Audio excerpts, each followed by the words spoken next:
नमस्कार। विपक्ष ऑलवेज बेदम देख रहे हैं आप। मैं हूं आपके साथ पूजा। मध्य प्रदेश में 18 जून को 3 राज्यसभा सीटों के लिए होने वाले चुनाव को लेकर सियासत जबरदस्त गर्मा गई है। कांग्रेस की उम्मीदवार मीनाक्षी नटराजन का नामांकन पत्र खारिज कर दिया गया है। उन पर अपने चुनावी हलफनामे में आपराधिक मामले की जानकारी छिपाने का आरोप लगा है। इस फैसले के बाद कांग्रेस ने इसे लोकतंत्र की हत्या बताया है और अदालती लड़ाई के साथ साथ सड़क पर उतरकर उग्र प्रदर्शन भी शुरू कर दिया है। वहीं बीजेपी ने इसे कांग्रेस की आपसी गुटबाजी और भीतरघात का नतीजा करार दिया है। मामला चुनाव आयोग के पास विचाराधीन है, पर बयानबाजी भी खूब हो रही है। मुख्यमंत्री डॉक्टर मोहन यादव ने कांग्रेस नेतृत्व पर करारा हमला बोला। उन्होंने कहा कि कांग्रेस ने जानबूझकर हार के डर से अपने प्रत्याशी के फॉर्म में गलती की है। इस सीट पर कांग्रेस के ही कई बड़े बड़े नेताओं की नजर टिकी हुई थी। तो वहीं बीजेपी के वरिष्ठ नेता कैलाश विजयवर्गीय ने पूरे मामले को कांग्रेस की अंदरूनी खींचतान से जोड़ते हुए बड़ा दावा किया। उन्होंने कहा कि हम सारे दस्तावेज तेलंगाना से मिल रहे हैं, जहां खुद कांग्रेस की सरकार सत्ता में है। निश्चित रूप से ये कांग्रेस के ही लोगों का काम होना चाहिए जिन्होंने ये पेपर हम तक पहुंचाए।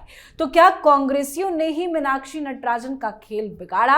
आज इसी पर चर्चा करेंगे। साथ ही ममता सोनिया की डील पर भी चर्चा करेंगे, क्योंकि खबर ये सामने आ रही है कि बची कुची टीएमसी का कांग्रेस में विलय हो सकता है। तो क्या है सोनिया ममता की डील की खबर, इस पर भी चर्चा करेंगे। मेरे साथ स्टूडियो में मौजूद हैं कैपिटल टीवी के editor in chief doctor Manish Kumar और सहयोगी राज सिंह। आप दोनों का बहुत बहुत स्वागत है। धन्यवाद। सर, क्या मीनाक्षी नटराजन के साथ धोखा कांग्रेसियों ने ही किया है? देखिए, धोखा भी है, मूर्खता भी है, और कांग्रेस पार्टी के अंदर राहुल गांधी की हेकड़ी को, राहुल गांधी के कार्य प्रणाली को कांग्रेस के अंदर से ही चैलेंज दिया जा रहा है। उसका ये जीता जागता एक उदाहरण है। कारण, भाई राज्यसभा की सीट के लिए आप नामांकन भर रहे हो, कोई ये कल की पार्टी तो है नहीं, ये कॉकरोच पार्टी तो नहीं है कि भाई फॉर्म गलत भर दिया, पहले कभी भरा नहीं था। सारे लोग सारी चीजों को जानते हैं, और कांग्रेस पार्टी में तो इस तरह की व्यवस्था है कि उसके लिए वकील को ये लोग तैनात करते हैं, हर जगह फॉर्म भरने वाले वकील को रखते हैं। भाई फिर आपसे ये मिस्टेक कैसे हो गया? ये संविधान की हत्या, तो डेमोक्रेसी की हत्या, तो सीट चोरी, पता नहीं क्या क्या, आप ये सारी बातें अपनी जगह पे है। सवाल बस इतना है, आपके ऊपर केस था, कोर्ट में आपको तारीख लगी हुई है, आप वहां पे बकायदा नामजद हो, आपने उसे मेंशन क्यों नहीं किया? तो आपने ये पहला मिस्टेक तो आपसे हो गई, ये गलती हो गई, चूक है। अब सिर्फ चूक ही नहीं हुई, इनको शो कॉज नोटिस भी दिया गया इलेक्शन कमीशन की तरफ से कि भाई ये सारी चीजें हैं, आप क्या है इस पे, हमारे पास ये जानकारी आई है। अब आपने फॉर्म भर दिया तो इलेक्शन कमीशन वाले कोई सीबीआई तो है नहीं कि सबके फॉर्म को जाकर के चेक करते हैं कि कौन किसने नहीं भरा। तो इसका मतलब है कि somebody close to her, either in Madhya Pradesh और इन तेलंगाना जहां से वो आती है, जिसके पास ये जानकारी होगी और ये कागज होगा, वो वहां से मुहैया करा दिया जाता है इलेक्शन कमीशन को। इलेक्शन कमीशन पूछताछ करता है और आपसे एक्सप्लेनेशन मांगता है, तो आप इधर उधर की बातें करने लग जाते हैं कि मैं इसमें मुजरिम नहीं हूं, तो ये नहीं है, कभी जांच के लिए नहीं। भाई कोर्ट के अंदर केस आपके ऊपर चल रहा है, आप इस तरह की बातें करेंगे तो आपने एक रिटर्न जवाब भी दिया। इलेक्शन कमीशन ने कहा कि ये आपका जवाब सफिशिएंट नहीं है, सेटिस्फैक्टरी नहीं है, इसलिए आपका नॉमिनेशन कैंसिल हो। अब आप जाइए जहां जाना है, आप जाइए, हाई कोर्ट जाइए, सुप्रीम कोर्ट जाइए, जहां जाना है जाइए, इससे कुछ नहीं होने वाला। बिकॉज इलेक्शन कमीशन वो कानून के हिसाब से एक एक कदम फूक फूक के रखी है। अब आपका सवाल आता है कि भाई भीतरघात, भाई कोई तो बता रहा है, आपने सारी जानकारी दी गई है, वो क्यों? क्योंकि मीनाक्षी नटराजन को लोग चाह ही नहीं रहे थे कि मध्य प्रदेश से उनको टिकट मिले। और ये सारी चीजें कब हो रही है? जब पूरे कांग्रेस के एक एक कार्यकर्ता को मालूम है कि मीनाक्षी नटराजन वो राहुल गांधी की सबसे चहेती लीडर्स में से है। बड़े बड़े लोगों को भाई ये सुप्रिया श्रीनेत्र वगैरह को नाम कट गया ना, नाम कट गया। मीनाक्षी नटराजन, इसका मतलब इन लोगों का ओहदा वो काफी ज्यादा है। तो ये तो सिंपल एक भीतरघात की कहानी नजर आ रही है। राहुल गांधी को मन मर्जी वो ना कर सके, वो सबक सिखाने के लिए कांग्रेसियों ने ही ये सारी जानकारी लीक की है। बिल्कुल, खेल तो मीनाक्षी नटराजन के साथ हुआ है, ये उनको भी अब समझ में आ रहा है, क्योंकि दावेदार भी कई सारे थे और एक बहुत बड़ी गलती चूक भी मानी जा रही है। लेकिन क्या ऐसे में मीनाक्षी नटराजन चुप बैठ जाएंगी क्या? देखिए, मीनाक्षी नटराजन चुप बैठेंगी, क्या करेंगी, मुझे तो यही समझ में नहीं आ रहा। मीनाक्षी नटराजन कोई नई नेता नहीं है। अब ध्यान रखिए, 1998-99 में ही वो NSUI की प्रेसिडेंट थी। उसके बाद मध्य प्रदेश में जो यूथ विंग है कांग्रेस का, उसकी अध्यक्ष रही। 2009 में मंदसौर से वो सांसद चुनी गई और एक बड़े पुराने वहाँ पे पॉलिटिशियन थे, लक्ष्मीकांत पांडे ऐसे करके शायद नाम था, जो 1971 से लगातार जीत रहे थे, तो जायंट किलर थी वहाँ पे। अब जिसका इतना बड़ा हिस्ट्री हो, पुराना हिस्ट्री हो, इस तरह का ब्लंडर कर जाए, तो फिर इसका तो साफ मतलब है कि आप लापरवाह हैं, आप ध्यान नहीं दे रहे हैं कि हमें क्या कर रहे हैं। या तो फिर जानबूझ करके आपको इस बात का डर है कि ये केस इतना संगीन है कि इसकी चर्चा करना शायद खतरनाक होगा। लेकिन जो प्रक्रिया है उसको तो आपको पूरा करना पड़ेगा ना।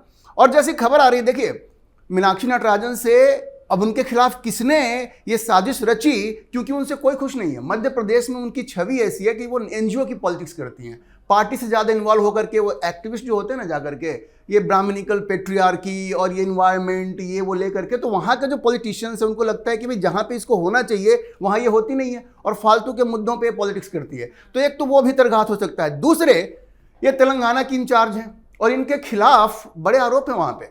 वहाँ के जो मुख्यमंत्री है रेवंत रेड्डी, वो इनसे बिल्कुल खुश नहीं है, क्योंकि उनके जो कुछ प्रोजेक्ट्स हैं ब्यूटिफिकेशन के, अब ये इन्वायरमेंट के लेकर के बहुत सजग रहती हैं, तो उसकी वजह से उसका विरोध कर रही हैं। रेवंत रेड्डी के बहुत सारे प्रोजेक्ट का इन्होंने विरोध किया है तेलंगाना में, इसलिए रेवंत रेड्डी बिल्कुल नाराज है इनसे।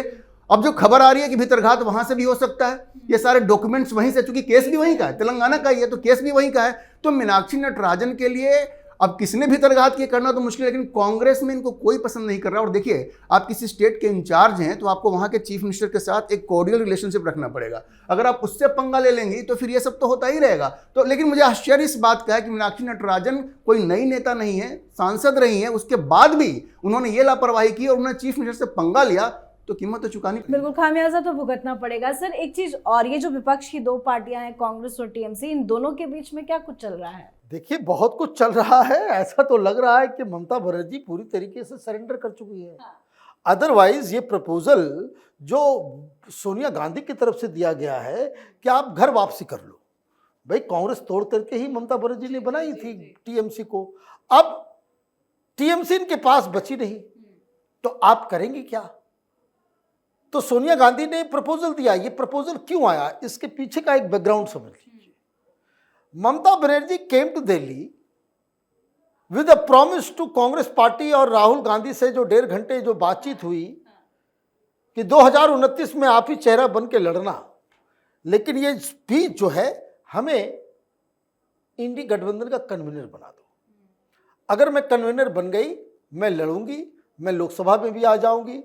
वहाँ एक सीट खाली है जहाँ पे मुस्लिम मेजॉरिटी सीट है, संदेश खाली वाला, तो वहाँ पे री इलेक्शन होना है, वहाँ से वो शायद लड़ती। उनका प्लान यही था कि वो लड़ करके वो आती यहाँ और वो इंडी गठबंधन का लीडर बनना चाह रही थी। लेकिन कांग्रेस पार्टी को इसमें समझ में आ गया ये तो कि अगर गड़बड़ अगर कर दिया इसने, कि पार्टी को फिर से इसने खड़ा कर लिया, ये बाकी सारे लोगों को इकट्ठा कर ली जो कांग्रेस के खिलाफ चलते हैं, जैसे तेजस्वी हो गए, जैसे अखिलेश हो गए, जैसे आपके अरविंद केजरीवाल हो गए, इन लोगों से इनकी बहुत नज़दीकियां हैं।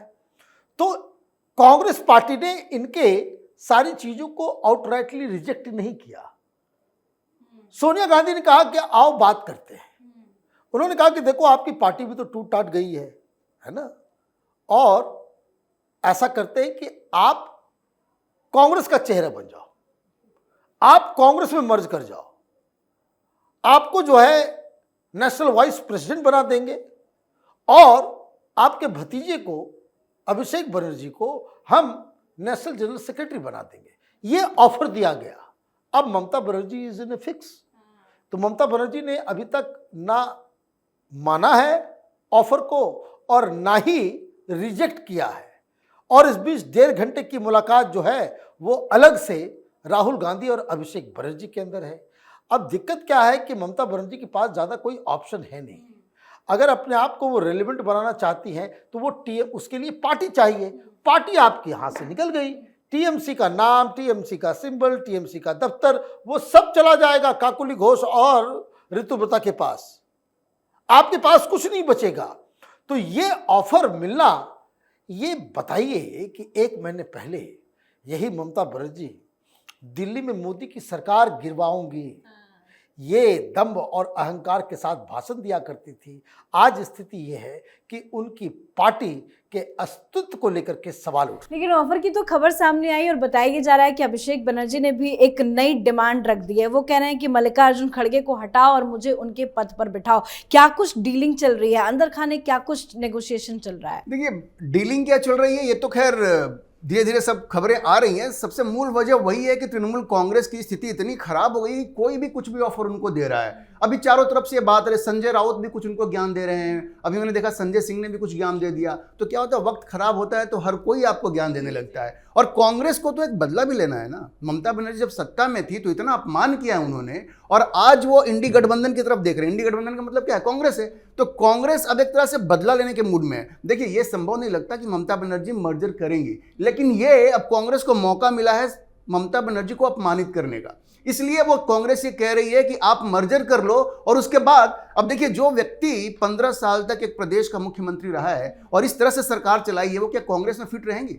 वो फिट नहीं बैठ सकती हैं। दूसरे, आप देखिए, अभिषेक बनर्जी का अपना एम्बिशन है। अभिषेक बनर्जी क्या इसको स्वीकार करेंगे? नहीं करेंगे। लेकिन कांग्रेस भी जानती है कि वो मर्जर होगा नहीं, लेकिन ममता बनर्जी का जो आचरण पिछले 15 साल में रहा और जैसे कांग्रेस को उन्होंने साइडलाइन किया, तो कांग्रेस एक बदला ले रही है। कांग्रेस तो यही चाहेगी कि जल्दी से जल्दी तृणमूल खत्म हो ताकि बंगाल में उनका फिर से रिवाइवल हो। तो मर्जर एक तरीका है ममता बनर्जी को और डीमोरलाइज करने का कांग्रेस की तरफ। बिल्कुल, बहुत बहुत धन्यवाद आप दोनों का। धन्यवाद। तो टीएमसी में जारी भगदड़ के बीच अटकटें लगाई जा रही हैं कि टीएमसी का कांग्रेस में विलय हो सकता है। फिलहाल दिल्ली में टीएमसी के तमाम वरिष्ठ नेता मौजूद हैं। राज्यसभा चुनाव से पहले ताबड़तोड़ टीएमसी सांसदों के इस्तीफों के बीच ममता बनर्जी और अभिषेक बनर्जी पार्टी बचाने में भी जुटे हुए हैं और अब टीएमसी के कांग्रेस में विलय की खबरें सामने आ रही है। तो दूसरी तरफ राज्यसभा चुनाव से पहले जमकर खींचतान कांग्रेस में है, कई सारे दावेदार मैदान में है, आपस में भी बवाल है और मीनाक्षी नटराजन के नामांकन रद्द होने को लेकर बवाल तो और ज्यादा बढ़ गया है। तो कुल मिलाकर चाहे कांग्रेस पार्टी हो या टीएमसी, दोनों बेदम है। तो आप भी अपनी राय कमेंट करके लिखिएगा। देखते रहिए कैपिटल टीवी। नमस्कार।